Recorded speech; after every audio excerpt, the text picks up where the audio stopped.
Salut les légendes! Pour recevoir les prochains épisodes et découvrir les anecdotes que nos invités ont partagées avec Roger, Rafa ou Joko, inscris-toi, le lien est juste en dessous. Maintenant, il y a beaucoup plus de personnes qui commencent à y croire, dont Gilles fait partie, Gilles Savara, qui aussi pour moi explique pourquoi c'était le coach de l'année passée, parce que c'est quelqu'un d'ouvert, qui s'ouvre et il travaille avec des scientifiques, avec un psychologue, avec un statisticien, avec un biomécanicien, il travaille avec beaucoup de personnes expertes dans leur branche.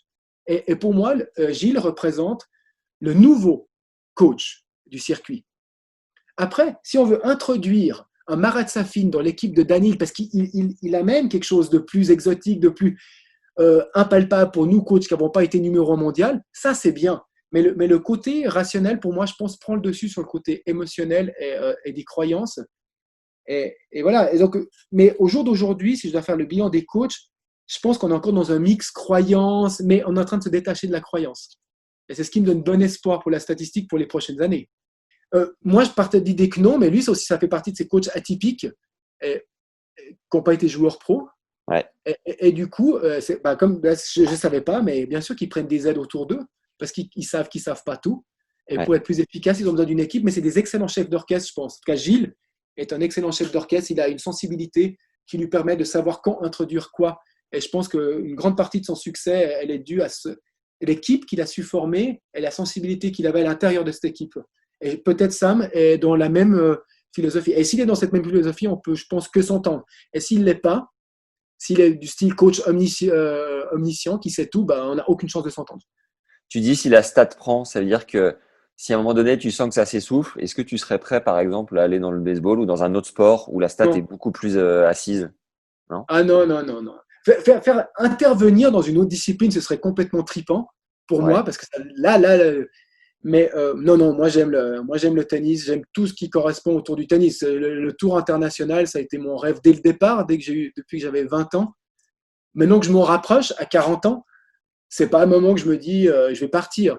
Et puis je crois vraiment pas que ça va décrocher. J'ai été pendant 12 ans les mecs étaient pas 10 ans les mecs étaient pas intéressés et j'ai continué. Et maintenant que ça commence à s'intéresser, je ne vois pas une régression. Et pas de jugement sur peu importe le match, que ça soit un Karlovic, Bodan Ulirak ou un Pas d'Anoulira. ou un ou un Murray ou un Murray Roger, peu importe le Évidemment, match. il y a des matchs qui me procurent un peu plus de plaisir que d'autres, surtout si je les prépare pour un joueur.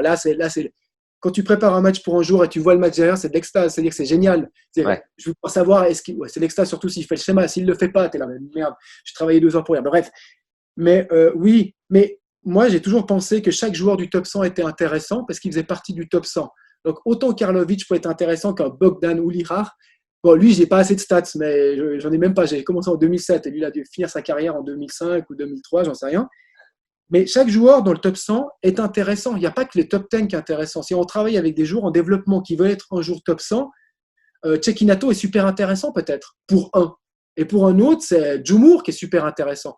Donc j'ai toujours regardé les matchs dans ce sens que je mets de la donnée dans ma base de données, je rajoute de la data que j'utilise, que je peux traiter, et que chaque joueur a un potentiel super intéressant sur ses points forts et ses points faibles. Donc le futur de la stats, pour moi, elle va là-dedans. C'est un outil de mesure qui me permet d'aller dans de l'analyse plus approfondie, dépendamment du secteur. Et dans ce sens, je ne vois pas comment elle peut être mise de côté, parce que étant donné que le physique ne va pas être mis de côté, la technique ne va pas être mise de côté, le mental ne va pas être mis de côté, et la stratégie non plus. La stat, c'est juste un outil de mesure qui nous permet de triper sur ces 4 points, d'une Yes. manière ou d'une autre. Il Donc, y a un- il va devenir essentiel aux 4, en fait. C'est clairement réservé à une élite, mais quand le joueur qui n'est pas de l'élite prendra conscience que peut-être cet investissement va lui faire gagner 100 fois plus d'argent, peut-être il prendra le risque. On n'est ouais. pas des tarifs de malade mental. Moi, je suis pas, mais mes tarifs, ce n'est pas Golden Set Analytics, c'est 100 000 livres par année. Hein. C'est Hmm. des tarifs complètement abordables. Et je suis encore dans le côté passionnel. Là, en l'occurrence, j'ai peut-être un joueur de double qui est classé en dehors de la centième qui m'a demandé des informations. Bien sûr que je vais lui faire un prix. Je veux dire, évidemment, on est encore dans un côté passionnel et puis ce côté de challenge, de faire monter quelqu'un. J'ai ma partie coach qui reste. Si tu veux nous aider à te régaler chaque semaine, mets-nous 5 étoiles et un commentaire sympa sur Apple Podcast. Tu deviens instantanément une légende dans notre cœur.